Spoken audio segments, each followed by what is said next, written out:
The sky turned dark at noon. People looked up and gasped. Huge ships, each as big as a small city, blocked the sun. The strange ships were covered in what looked like metal scales. Jack Nelson stood at the window of Moon Base Alpha, watching Earth with worried eyes. At 42 years old, Jack had spent 20 years in the United Earth Defense Force. His short brown hair had streaks of gray now. His face, once smooth, showed lines from years of tough decisions, but nothing in his life had prepared him for this day. "They came out of nowhere," said Susan Patterson, the young lieutenant who worked as Jack's right hand. Her usual calm voice shook a little. "No warning signs, no messages, just here." Jack pressed his hand against the cold glass. From the moon, he could see the ships hovering over every major city on Earth. New York, Tokyo, Cairo, Rio, all under shadow. "How many?" Jack asked.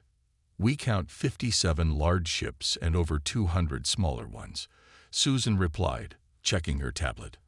"Our satellites are going dark one by one. They're taking out our eyes."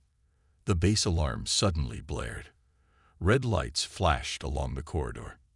"Sir!" A young officer ran into the room, his face pale with fear. "They've sent a message. It's broadcasting on all channels, all devices." The large screen on the wall lit up. Jack's breath caught in his throat. The face that appeared wasn't human. It had green-brown scales, yellow snake-like eyes, and a mouth full of sharp teeth. The creature wore some kind of metal armor with strange symbols. "People of Earth," the alien said in perfect English, though its mouth moved oddly around the words. "I am Commander Zix of the Draconian Empire. Your world now belongs to us." Susan whispered, "How do they know our language?" The alien continued, "We have studied your planet for many years. You are divided, weak. Your weapons cannot harm us. Your leaders cannot unite you." Images flashed on the screen. The White House, the United Nations building, the Kremlin, all with draconian ships hovering above them. "Some of you will serve us. Some will be useful. The rest—" The alien made a sound like a laugh. "The rest will not matter." Jack's hands curled into fists. His jaw tightened. He had been born in Kansas, grown up helping on his parents' farm. He had joined the military to protect people. And now, aliens from another world thought they could just take Earth like it was nothing. "Sir, what do we do?" Susan asked.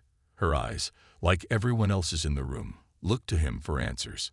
Jack turned from the window, his face set with determination. "We fight back," he said simply. "They think they know humans. They think we're weak because we argue and fight among ourselves." Jack gave a short, hard laugh. "They haven't seen what happens when humans unite against a common enemy." He walked to the command console and pressed the emergency broadcast button. "This is Commander Jack Nelson to all Earth Defense Force units still operational. The real war hasn't even started yet, and trust me," his eyes flashed with fierce determination, "these lizards have no idea what they're in for." 3 months had passed since the Draconians took over Earth. The aliens ruled with heavy claws. They made humans work long hours. They took Earth's resources. They treated people like animals. Deep under the broken streets of Chicago, Jack Nelson sat in an old subway tunnel. The place smelled of dirt and sweat, but it was safe from draconian eyes. Jack had returned to Earth on a small ship 1 month ago. Since then, he had been building a network of fighters. The underground room was lit by old emergency lights. Maps covered the walls. About 20 people sat on crates and old subway seats, their faces tired but determined. "Got news," said Frank Winters, walking into the room. Frank used to be a police officer before the invasion. Now he sneaked around draconian camps to gather information. His face was thin from too little food, and a new scar crossed his left cheek. "What did you find?" Jack asked, standing up. Frank wiped sweat from his forehead. "The lizards are planning something big in Denver. They're collecting human prisoners from all over. Strong ones, fighters. Why? Jack asked, his eyes narrowing. For games, Frank spat the words. Like old Roman gladiator fights. They're making humans act out our own myths and legends, but with a twist. Our heroes lose every time. The room went quiet. In the corner, a woman stood up. This was Dr. Olivia Martinez. Before the invasion, she had studied ancient cultures at a university. Now she helped the resistance understand the aliens. This makes sense, Olivia said, pushing her glasses up her nose. I've watched them. They believe in showing off their power. They don't just want our planet. They want to crush our spirit. What better way than to mock the stories we love? Jack walked to the big map on the wall. He put his finger on Denver. So they're putting on a show, he said slowly, to prove they're better than our greatest heroes. Kevin Rogers, a skinny young man who knew computers better than people, spoke up. We can't fight them there. Their headquarters is the most guarded place on Earth. Jack turned around. A small smile appeared on his face for the first time in days. We don't need to fight them, he said. We need to join their show. Everyone stared at him. You want to be in their games? Frank asked with wide eyes. That's just asking to die. Jack shook his head. The Draconians think they know everything about us. They think they understand human stories. But they're missing the whole point of our myths. He looked at each person in the room. Our greatest legends aren't about being the strongest. They're about facing impossible odds with courage and cleverness. Olivia's eyes lit up as she understood. You want to use their own show against them. Jack nodded. Exactly. If they want to mock our heroes. His smile grew wider, with something dangerous in it. Then let's give them a real hero to remember. Getting into Denver wasn't as hard as Jack had feared. The Draconians needed human workers all the time. Jack and Olivia joined a group of laborers being taken to the big arena. They wore dirty clothes and kept their eyes down, just like the other scared humans. The Draconian city rose up from what used to be Denver. Tall black buildings with sharp points reached to the sky. Alien ships flew between them like giant metal birds. The center of it all was the arena, a huge round building that mixed alien shapes with things that looked like old Roman designs. Keep moving, dirt creatures, shouted a Draconian guard, poking the slow worker with an electric stick. The alien stood over 7 feet tall, with green-brown scales covering huge muscles. His yellow eyes seemed to glow with hate. Jack kept his face blank as he picked up heavy boxes and carried them where he was told. Inside, he was carefully studying everything. The guards, the doors, the weapons. He counted steps and noticed where cameras were placed. Olivia worked nearby, sweeping the floor. She looked like just another tired worker, but her eyes missed nothing. They have the control room behind the big throne area, she whispered when she passed near Jack. I saw them change the security settings. Jack gave a tiny nod. Good. How many guards? 4 outside, more inside. But there's something else. A shadow fell over them. Both froze as a large Draconian guard stomped up. No talking. He growled, showing his sharp teeth. Work faster. They worked until their hands bled and their backs ached. When night came, the guards pushed all the humans into small, dirty rooms with hard beds. In the darkness, Olivia found Jack again. The big show is in 3 days, she whispered. I heard guards talking. The Draconians will make humans act out old Earth stories. Hercules, Beowulf, King Arthur. But change the endings to make humans lose every time. Jack nodded slowly. Who are they using as actors? Soldiers they captured, Olivia said. And some strong civilians. But Jack, she leaned closer. Admiral Patel is here. Jack's heart jumped. Patel. Alive. Admiral Patel knew more about Draconian ships and weapons than anyone. She had been leading Earth's space defense when the aliens attacked. Everyone thought she was dead. This changes everything, Jack whispered. We need to get her out too. Suddenly, the door crashed open. Bright light poured in. 3 draconian guards stood there, led by an officer with red marks on his armor. "This one," the officer said, pointing at Jack with a clawed finger. "He has the right build for tomorrow's test run." The guards grabbed Jack by his arms. Their claws dug into his skin. "What test run?" Jack asked, trying to sound scared and confused. The draconian officer laughed, a sound like rocks falling. "Lucky human. You get to die before the main event. We need to test how long your kind lasts against our champions." Jack caught Olivia's eye as they dragged him away. She gave him a small nod. Their plan was moving forward, just faster than they'd expected. The guards took Jack to a large room deep under the arena. Metal cages lined the walls. Each cage held a human. Most wore torn clothes. Their faces showed fear and hunger. In the biggest cage stood a woman with dark skin and short black hair.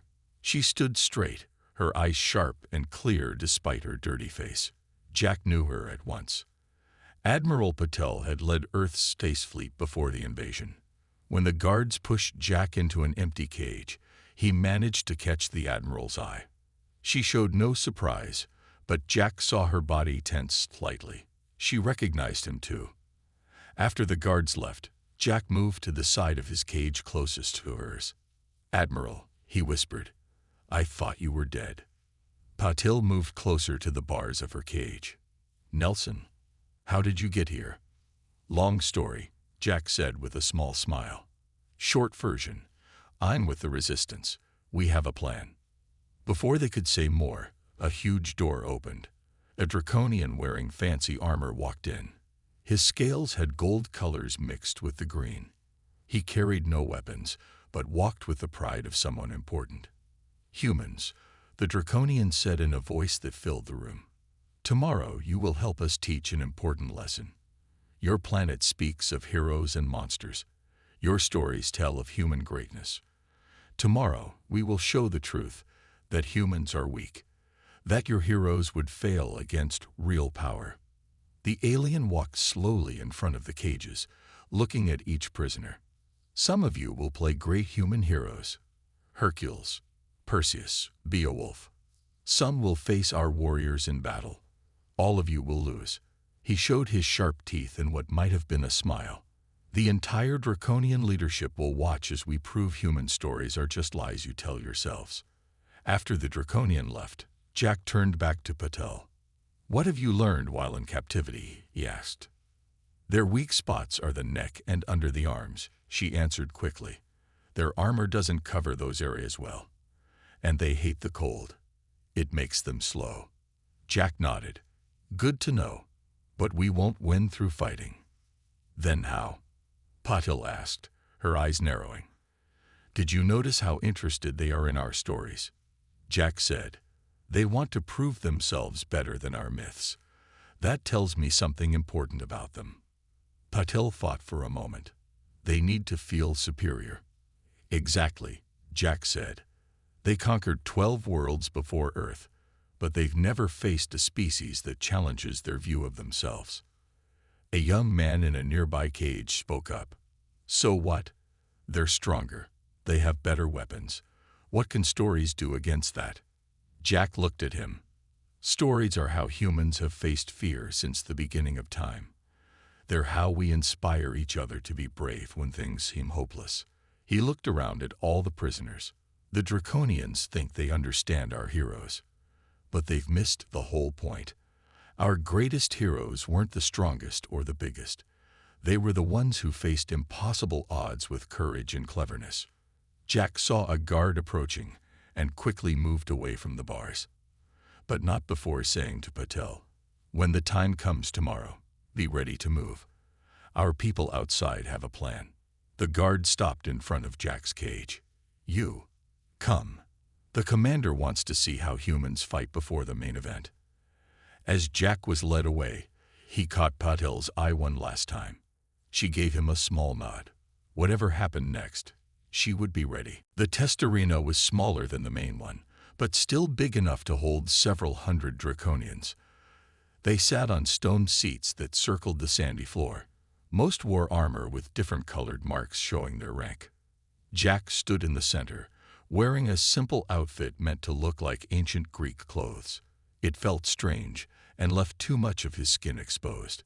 He held a small shield and a blunt sword that would hurt but not kill. Across from him stood his opponent, a draconian warrior bigger than any Jack had seen before. This one had black scales with red edges. His armor gleamed with metal that wasn't from Earth. He carried a weapon that looked like a cross between a spear and an axe. A draconian with gold-trimmed armor stood up from a special seat. Today we test a human in combat before tomorrow's main event.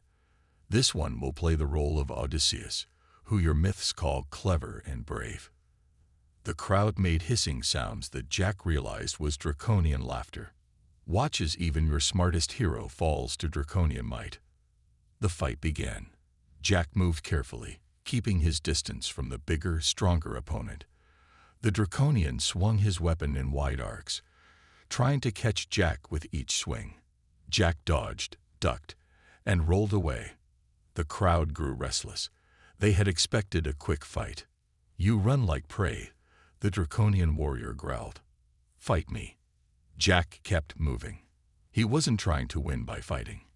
He had another plan. "I noticed something interesting," Jack called out, loud enough for everyone to hear. "You're putting on this show about our myths. You must have studied them a lot." This seemed to surprise the warrior and the crowd. Jack wasn't following the script. "You mock our stories," Jack continued, still avoiding the warrior's attacks. "You laugh at our heroes. But I think you've missed something important about them." The gold-armored draconian leaned forward, interested despite himself. "Our heroes aren't great because they were stronger than their enemies," Jack said, his voice growing stronger. "They're great because they faced impossible odds with courage and smart thinking." The warrior charged at Jack, who stepped aside at the last moment, causing the draconian to stumble. "Odysseus wasn't the strongest Greek," Jack continued. "He was clever. David didn't beat Goliath with muscles. He used his brain." The crowd had gone quiet now. This wasn't how the show was supposed to go. "Humans don't win because we're stronger," Jack said, looking directly at the gold-armored leader. "We win because we never give up, because we work together, because we find new ways to solve problems." Just then, the arena lights flickered for a second. It was brief, but Jack knew what it meant. Olivia had reached the control room. Their plan was working. Using the moment of distraction, Jack struck his opponent's knee, not with enough force to hurt badly, but enough to make him stumble again. The crowd gasped. "Our myths don't tell us that winning is guaranteed," Jack called out, his voice reaching every corner of the arena. "They tell us that winning is possible, even when things look hopeless. They teach us to have hope." The gold-armored draconian stood up, no longer amused, but now truly interested.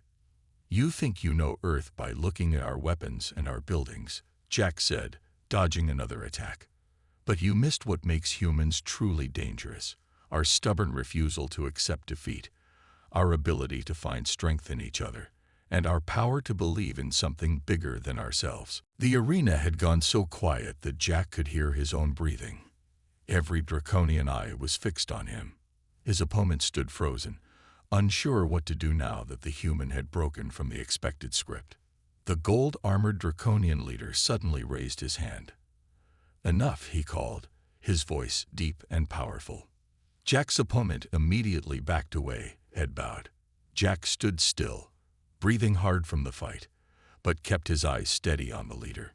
"Human, approach me," the leader commanded. Jack walked slowly across the sandy floor. As he got closer, he could see that this draconian was even larger than he had first thought. His scales had an odd pattern that looked almost like writing. His yellow eyes showed both anger and something else: curiosity. "You speak in a way I have not heard from a conquered species," the draconian said. "My name is Crux. I am the governor of this region of Earth." Jack bowed his head slightly, showing respect without showing fear. "I am Jack Nelson." "Nelson," the governor said, testing the name. "You fight differently than others, and you speak of your myths with great passion. "The myths are important to us," Jack said. "They're not just stories. They're lessons about who we are and what we can be." The governor made a strange hissing sound that might have been a laugh. "In all our conquests, 12 worlds before yours, no one has ever spoken to me this way."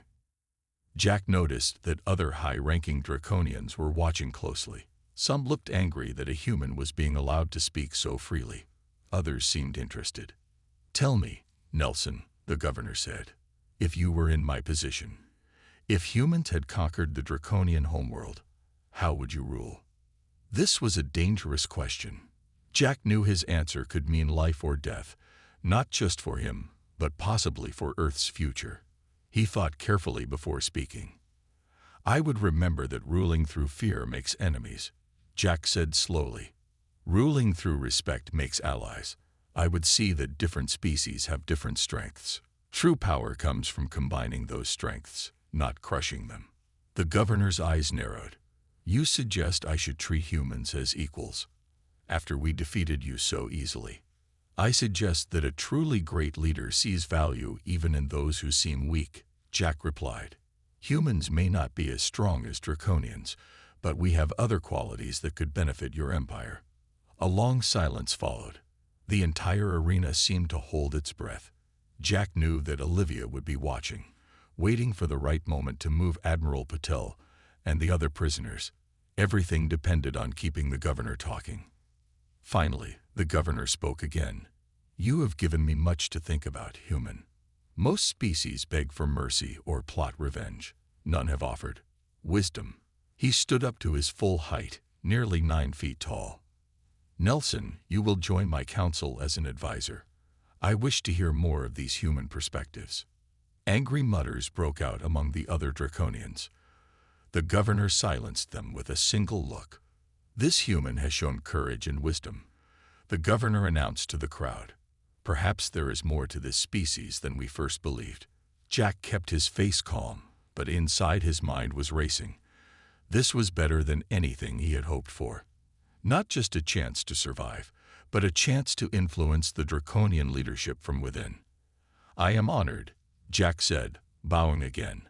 But in his mind, he was already planning how to use this unexpected opportunity to help Earth. 6 months had passed since Jack's speech in the arena. Earth had changed. The Draconians still ruled, but things were different now. Humans were no longer just slaves. They were valued workers. Some, like Jack, even had important jobs. Jack sat in a big room that used to be part of Denver's City Hall. Now it was where humans and Draconians worked together to run Earth. With him at the table were Olivia Martinez and Admiral Patel. All three now served as human representatives to the Draconian government. "The Draconians want more human engineers for their ships," Patel said, looking at a paper with alien writing. "They say our way of fixing engine problems is better than theirs. And they're asking for more books and movies," Olivia added with a small smile. "Young Draconians are crazy about human stories now. They can't get enough of our heroes." Jack nodded, feeling satisfied. "The governor asked me to explain the Trojan horse story again yesterday. I think he's finally starting to understand what clever really means." What none of them said out loud was their secret plan. They knew the room had listening devices. The Draconians might seem friendlier now, but they weren't stupid. The true plan was simple but clever. Every human who worked on a Draconian ship learned its weaknesses. Every human who taught Draconians about Earth culture was really teaching them to think more like humans, to question, to imagine, to see things differently. Earth was playing the long game. "The governor approved joint military training," Patel said. "Human soldiers will train with Draconian troops next month." "Good," Jack said. This would give humans access to Draconian weapons and fighting styles. The resistance hadn't gone away. It had changed form. Instead of fighting a war they couldn't win, humans were slowly making themselves necessary to the Draconian Empire. They were learning everything about their conquerors while teaching them to see humans as partners, not slaves. After the meeting, Jack walked to a large window. Outside, Denver looked strange now. Tall black draconian buildings stood next to human ones. Aliens and humans walked the streets together. In the sky, a huge draconian warship floated beside a smaller ship that humans had helped build. "Do you think they'll ever really respect us?" Olivia asked, joining him at the window. "I think many already do," Jack said. "The governor quoted Sun Tzu to me yesterday. He's studying our history, just like we're studying theirs." "And when the time comes?" she asked quietly. Jack turned to look at her, his face serious but hopeful. "When the time comes, they'll learn that we weren't just telling stories about heroes. We were becoming them." Across the stars, word was spreading about Earth. Other species conquered by the Draconians watched with surprise as humans gained special treatment. And in Draconian schools, young aliens now studied human history alongside their own. The governor had once asked Jack why humans told stories about beating impossible odds. Jack had answered simply, "To remind ourselves that what seems impossible is often just very difficult." Now, as Earth prepared for a future of either true partnership or eventual freedom, that idea guided everything they did. The Draconians had come to mock human myths, only to find themselves part of humanity's greatest story yet. How a weaker species proved that true strength comes in many forms. And Jack Nelson, once just a soldier, had become like the heroes from those ancient myths, not by winning a fight with weapons, but by winning hearts and minds with wisdom and courage.